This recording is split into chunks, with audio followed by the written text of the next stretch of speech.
சுமத்துபவன் மத்தியிலே சீயோன் தீட்டுப்படுவாய் என்று கூடுபவன் மத்தியிலே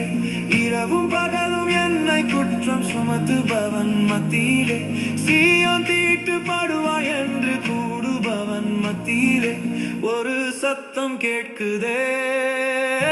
எனக்காய் பரிந்து பேசும்